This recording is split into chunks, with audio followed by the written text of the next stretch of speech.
The other one. Yeah, that's the other right. one. Yeah. Did we talk about the Jumanji image? No, I haven't talked about that yet. Yeah, the I can't wait. Jumanji's image, they're all back. I have a big theory about this as Karen well. Gillan is still so hot. Oh my god, the abs on that woman. Actually saying it there. Should crack a walnut on her chest. Sweet Jesus. I have been invested in Jack Black's YouTube channel. Yes. And he actually done the behind the scenes of the movie. Oh, right, he had okay. an interview with Karen Gillan and they're talking about basically his whole YouTube channel is about video games. Right. But he's going through Jack Black says? Yep. Okay, I don't know this. All about this, and both of them were playing Karen Gillan's very favourite video game was growing up, Crash Bandicoot. Right, okay. So they're talking about different things. Jack Black literally got her almost saying like, so what happens in Endgame? And she's in the middle about this, like, oh yeah, so this, and she's locked on going, oh yo, it's got me, because she was genuinely about to say something, and Jack was like, damn it, but like it's like from when she was sitting down, she's still wearing the same, her outfit from the first the Ruby one, which is good. Outfit, yeah. So which I was sitting going like, I'm happy because I thought they were going to like change it up, and like in video games, like the characters have different like outfit changes and things. Yeah. I was like, no, I like them to have their original like outfits. I thought it was going to be something like this. that. This is based on a video game from 1995, so like there's not a lot of character customization. That's true in those games. Yeah. No, I have a big theory about. I would say recommend both of you to go and look at his channel because it is really, really good. Like Jack Black's channel. Yeah. No, I do. I have a big theory going into this. Can I ask you before you say your theory? Have you read the article? No. Right. Because I think I know what your theory is, and I think I've already. Well, my theory behind it is like in the first movie, or whatever it was, Welcome to the Jungle. They choose their characters and go into the game. I think if the kids are back and the same 4 people are coming back, I think they will choose different avatars this time around. Okay. So like the nerdy guy goes into Jack Black's character, like the black guy goes into Karen Gillan's character, and and it really like switches it around a bit. I absolutely. Well, I actually wrote that in the article because she said when she shared it, the things are swapped around. I said I think the kids are different avatars. This yeah, or no, things are not as the same. Like she wrote. Yeah. So yeah, I think that's what's going to happen. Also, for the love of God, can we please have DeVito and Murtaugh? Yeah. Can we please have them as 2 bad guys and have them be the Danny brothers? The Waddy brothers? The Danny brothers. Who's the Danny brothers? Danny DeVito and what do you call him? Danny Glover. Oh, right, okay, right. I see the Danny brothers. Right, okay. That'd be so cool. I think that'll be fantastic. Yeah. Okay. So, but have they been confirmed as bad guys, or are they still No, they're just in it. I want them to be bad guys, though. I'd love it. I would love to see them as bad guys. And I want DeVito to act exactly like his character, and It's Always Sunny in Philadelphia. Yes. But do you know whenever he's doing the Lethal Weapon sequels? Yeah. Where he's like, I am Chief Whatever! See, here's one love thing. that. Do you remember the bad guy from the first Jumanji movie? Van Pelt. Yes, and he was sucked back into the game. That's right. I want to see him come back. Well, apparently the bad guy in that last movie, that was his ancestor. Was it? Well, like his future ancestor, whatever the hell it is. No, but I want the like. I know they can't do it now, but like I would love to see like something. Yeah. Like the game's messed up and it's starting to glitch, and you're starting to see like previous characters. Yeah. I want to see him as a bad guy, or bring him back, or mentioned or something, or they do something weird and bring him back. Well, the guy that played him, he was a character actor, wasn't he? Because he was in Titanic. Yeah, well, yes, he was in Titanic. He's still going strong, yeah. So I want something. Nice to see him come I back. want something like halfway through the movie, something glitches, and he comes out as a bad guy, or he's the main bad guy, and then or just still have a minute. Yeah. But like, I mean, because I thought when I watched this, the he was like a big game hunter, wasn't he? In the first yeah, that's right. Yeah. See, when I come back here and face me like a man. Toxic masculine, boom. Yeah. I still can't get over that he got back up after being hit by was it like a wall scuba of tank? Cans No, it was a scuba tank and, first, and then the paint cans, and it's like. Right, he can't be killed, right? Okay, fair enough. So he's he comes in at the end with like a super advanced rifle, multicolored, all the paint falling over him. Yeah. I actually loved Welcome to the Jungle. So did I. Yeah, I thought it was fantastic. Really enjoyed it. It had no business being as good as it was. Yeah, exactly. Because I remember going, "It's going to be terrible." Yeah, came out smiling, thought it was great. Yeah, it was so good. But although I think this one's going to suffer the same fate as the Lego Movie. Where do you think that? Where I think if they're still going to do the video game thing, I think it's going to wear off the shine that Welcome to the Jungle brought to it. Yeah, I can see that, like, with the joke it's still good, but the jokes weren't thin. Yeah, I can see that. Do you think that after this one they'll change it up and it'll like the Jumanji board game will change to a different thing instead of a video game? It'll do something else because I like that. Part of me is kind of hoping that it changes to something else in this one. I can't see it if they're all the same characters. It's an iPad. That's an app. Yeah, it's a worldwide app. You can't kill it. Yeah. It's like Skynet. Yeah. I actually was sort of disappointed that it was the same cast, even though I loved the cast. Do you know what I mean? Yeah. That sort of thing. I'd rather see someone else. Or to make things even better, this time when they go back into the game, they're in Danny DeVito and. Why do I always call him as Roger Murtaugh? Because Roger Murtaugh is an awesome damn character. Right, Danny Glover and Danny DeVito, what if they're two of the playable characters? Right. And you get to like The Rock's character and Karen Gillan's character and they're non-playable characters. Yeah. And kind of switch it up that way. I mean, NPCs. Yeah. You can't have those in movies nowadays. NPCs, non-playable character. I know, but you're not allowed to have those now. Why? I don't care. Google NPC, it's a whole other thing now. Oh, I don't care, make it happen. Right, and the last big story, I think I've taken over. You have, yeah. Yes. It's your show. Yeah, no, it's our show. But it's secretly your show. But I'm taking over. Yeah. Well, I'm in charge of the mixing deck. I'm turning your mic down. I have the power. Yeah, so Oscar Isaac has confirmed that episode 9 is the end of the Skywalker story. Shock, horror. I know. I know. Episode 8 was the end of the Skywalker saga that killed off Luke. Rogue One was the end of the Star Wars saga. Yeah, sure, Luke's dead, Han's dead, Carrie Fisher, God rest her, she's dead. Yeah. So I point in coming back to this movie? It's pretty much over. It's pretty much over. What do they do after? That's why I'm sitting going like retire. They should, but being like that was the whole. Well, for us, that was the whole focus was the Skywalker story. That's what made you always go back and go, what's going to happen next? Honest to God, no word of a lie. I'm kind of sick of talking about Star Wars. I actually am. Like I was sitting there trying to think of something to say about this. I actively can't. I know. Yeah. I just and.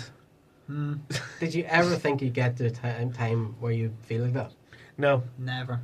Like seriously, as a kid, man, I was running about the streets with a plastic lightsaber, beating the hell out of bins. And like I always thought like Ghostbusters.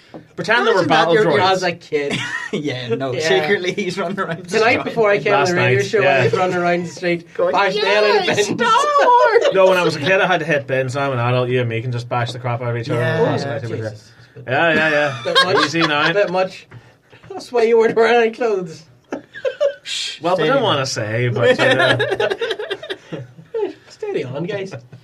Yeah, well, no, I never thought I'd see the day that I'm so done with Star Wars. I never thought I'd see the day that not just Star Wars, but just movies in general, where I'm like as I said, Shazam's the first one in years that I've been going, I'm really excited for this. Yeah. It's kind of like you're just going through the motions with stuff now. Between that and the fact that it's just such a headache to keep up with everything, because on one side of the thing, everything's a big, massive controversy, and if you don't agree with our opinion, everything's ruined.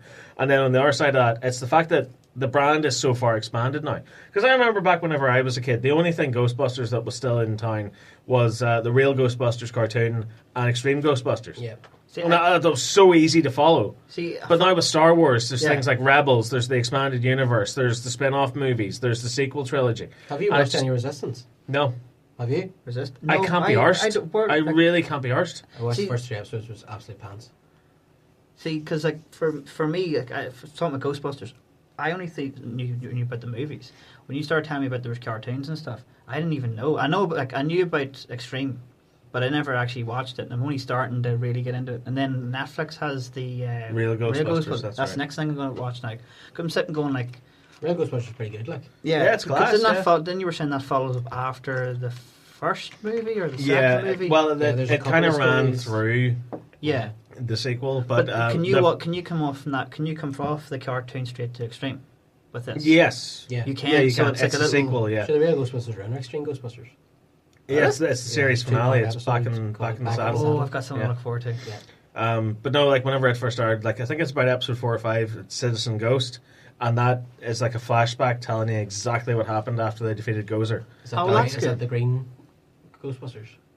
Yeah. The evil Ghostbusters that take over their old jumpsuits, and it explains like why Slimer's their friend and everything. Oh, that's good. And then it runs all the way up to Ghostbusters 2, and then after Ghostbusters 2 came out, they introduced Louis Tully as a character, and like Slimer gets his own little kind of section at the start of the show. Like he has like a kind of Warner Brothers style, like oh god, what do you call him? The guy that hunts wabbits. Oh, Elmer Fudd. Yeah, he has an Elmer Fudd type character, and he's the Bugs Bunny type character, and he's trying to get away from this ghost hunter. You see, that's what I'm saying. Like, I didn't know. I always just thought these are the movies, and that's it. I didn't know until like now that there's cartoons off it. But I will say this though: the IDW comics. Yeah, that's another thing. That's the real top banana. Really. That's the real top banana. We haven't talked about Transformers Ghostbusters. We haven't. No, I haven't. Yeah. Oh my god. Yeah, I am so happy that to see Starscream as a ghost. Like it's like I'm sitting going like this is pretty good. And also Gozer's like, the Terror Dogs look like but did Dinobots. you see there was Tom Waltz released new images yesterday, I think, from it. I think I've seen that. Yeah, it's when Optimus. the Traveller comes, who the Traveller is, you know, by Mr. Stay Puft appeared at the end. Yeah, they do it in the comic, and it's a massive Starscream. And he's got the head of all the other Decepticons around his neck as a necklace. Oh my god! Jesus. Yeah, and because it's like Soundwave, Megatron, and Shockwave are all looking at this like 6,000 foot tall Starscream. That's gonna be so. Because it does the thing where Megatron's looking at Gozer, and Gozer vanishes, and then the next thing Starscream appears. Class. Yeah, that's always been a thing. Yes, like Megatron and Starscream have always had that rivalry. So there's one game, and I really want it back and play it again. That Starscream's the leader of the Decepticons, right? And Megatron literally just lands down, sees him, and he's like he says, "No, this can't be. You were dead. You've been destroyed." And he goes, he said some, I can't remember the line, but he just literally shoots Starscream. But it's kind of like that rust gun shot thing from from Dark of the Moon, where he literally starts like to evaporate. And then literally he's going like, this can't be, and Megatron just punches right through him and goes like, I am your leader, this is a false leader. And all the Decepticons are all looking around going, what do we do? And then one just starts to buy and the rest of them all start to buy, and it's like, yes, that's what I want to see. Like, and saying that too, like, I'd love to see it with like, the new, like if this is a reboot thing with Transformers, I want to kind of see that rivalry again, but properly done. I think this is going to be a completely standalone Transformers adventure. Like, I don't think it's going to tie into anything else in particular. Do you know what I mean? Oh yeah, in the comics. Yeah. I don't think. I think you mean the movies. No, I mean the movies. Sorry, I want it because like that's always been bugging me. Like they kind of did it in the second movie and annoyed the hell out of me. It was like a couple of seconds, Starscream's the leader, and then Megatron comes along, knocks him down, and it's like, I'm the leader. You're like, no, do it right. But even in this comic book as well, I'm really, really excited for it because I'm sitting going like even seeing the Acto 1, like that was like, this is good. And then like I think the picture I really enjoyed is because bugging me was like, well, what sort of like powers did it have? And then seeing it with the proton pack, I was like, this is gonna be so cool. Even on the toy, you can see like the actual roof rack of the car becomes the proton pack. I didn't know because I also like I thought with the top part of it, I just literally thought it was like I don't know, like some Transformers seeing the Acto 1, scanned it, and then basically. Well, I assume that's what it is. Yeah. I do assume that's what's happening. But like, what I really want to see is it fight like, I don't know. I don't know what way they're going to do it. Well, he's going to be a scientist. Like, I think he's going to be like a Perceptor kind of character. Like, so he's not like a proper like. No, I think they're going to do him next year. Like, he's going to be like a robot Egon, almost kind of. If you know what I mean. Yeah, fair enough. I'll take that. Still, that'd be good. I think that's what the way they're going to do it. I can't wait. I really, because I want to see how this pans out. Like, will the Decepticons join with the Autobots to take down? Yeah, I say they probably will. Do you think they'll all? But I can understand. I mean, I have a few friends that are like Gareth Watson is a good mate of mine. He's a massive Ghostbusters and Transformers fan. Yeah. He thinks this is awful. Really? What? And I can understand why, because you know, Ghostbusters and Transformers are two properties that should never ever meet. Yeah. But, you know, I think the Ghostbusters IDW comics have got cocky enough setting up alternate realities and dimensions and stuff. Yeah, exactly. You know, this isn't the prime Ghostbusters. This is Ghostbusters from another reality that have met the Transformers. It's like fans so sitting talking with it. Imagine this happening. Yeah, I mean, that's exactly what it is. To be honest with you, this Transformers crossover, it hits me no different than whenever they cross over Teenage Mutant Ninja Turtles. Yeah. Like, it's oh my god, it's two of my favourite things together. But the thing is, IDW have already done this, because they did the Lone Gunman series. Do you remember that? And they met, there was like the X-Files, the Lone Gunman, they met Transformers, Turtles, what was the other one? Can't remember, there's 3 or 4 it's like crazy properties. Many years ago now that this came out, Although it was nonsense, because the Lone Gunmen just basically drove to like a different city, and they're like, oh my god, that truck's just turned into a robot. These must be the Transformers we're looking for. And then we drive to somewhere else, like, oh, there's those Ninja Turtle characters we were looking for. And then the comics set up that they all exist in different worlds.